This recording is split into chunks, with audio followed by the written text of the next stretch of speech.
Hello, friends. This is JB Reynolds introducing what I'm calling SE's special episodes. There will be stories that add wonderful details to this saga, and they might or might not be in order. These will have SE in front of each of those episodes, and when I can pull it off, they will appear on off Sundays. For instance, I have a really cool story about a Spanish officer in the year 1527 who becomes one of 3 survivors of a party of 600 who ended up walking from the west coast of Florida to California, then down to Mexico.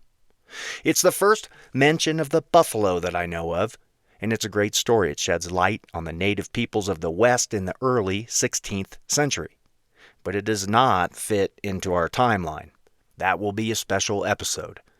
Our timeline stays the same. If the listener wishes to skip these stories, great. Doing so will not alter the larger story. So, E1, E2, E3, those are regular episodes.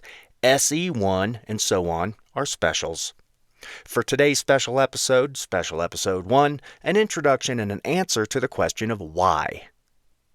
If uninterested, episode 16, part 2 of The Lazy Georgian will be released next Sunday. You can skip this without missing a beat. I rarely mention this show to folks, and when I do, I generally receive one of 2 responses. Number 1, "Oh, that's cool. What's it about? How can I listen?" Maybe they listen, maybe not. Who knows? Or B, "Why are you from Colorado?" And it's not, "Why? Are you from Colorado?" It's almost like, "Why are you from Colorado?" And the answer I give is no. And neither was John Gregory, and they say, "Who?" So why? It's not for recognition. That's really the furthest reason from why. The simple answer is, I'm compelled to. I was always hoping somebody more qualified than myself would do this, but nobody has. And if nobody listens, I'd still produce the episodes until I've completed this saga. It puts the stories into the digital permanent record, and I have no idea how many stories are left. And from week to week, I might change the order. Some weeks I haven't a clue what's next. But the story always comes somehow, and I am, quote, compulsed to add it to the record. I've always felt this show was something for those who were looking for it, seekers, who are interested in Colorado and its history, maybe for those who just enjoy Wild West stories or Old West tales that they've never heard. I figured on a small group. It's very non-pop. As a mail carrier with a long walking route, I've had for years around 12 hours a day to fill with some kind of entertainment. And early on, for years, I chose podcasts. Oh, I've listened to so many. I've heard every true crime 3 times. There are only so many bizarre crimes and so many shows, and of course, they overlap. And nowadays, frequently. I've heard Rogan until I couldn't take anymore. I've listened to Maron and was eventually called a, quote, normal person or regular person too many times. And man, even the greatest talent in a vacuum adds up to a hobby at best. Trust me, friend, there's nothing regular about today's citizenry. There never was. With most history podcasts, the writers or producers select the fattest meats for each show. And there's nothing wrong with that, but my contention was always this. We, Colorado, has a very interesting past with regards to the frontier days, and it's well documented. The stories don't have to be handpicked out of order. One story from Arizona, the next from Indiana, the hosts and producers and writers having never seen the places. So already, one major factor in the story, the set, is unknown or omitted. Well, 1,001 disjointed tales or stories fall lifeless to the ground for me, like a rolling bird on a highway. But I'm in the minority, a little different. For when you take out the land or landmarks, we might as well be talking about a motion picture or the moon. Nice stories, part of the record, but I looked for something different and I never found it. So I made this show knowing that I couldn't be the only person that felt this way. So far, there are 3 of us. Historians are funny, and I don't mean ha-ha funny, I mean like funny. They take the marrow of a story, the primary source evidence, quote a line or two, but rather enjoy rendering the pure dope, the original text, with their incantation. And you end up losing all the character and romance of the actual language and possibly even the tenor. The reader misses the feel. It's like the final participant in a game of telephone. And if that's enough, great. But there's a lot of that out there. 14 years I've been gaining knowledge of this area, and of course, reading the printed pages, but more interestingly, the land is what I wanted to understand. That's where I started. I live high in the Front Range, where the fuse of Colorado was found, lit, and where the explosion occurred. It's pretty easy to be Coloratic when you live up the road from where the gold was found.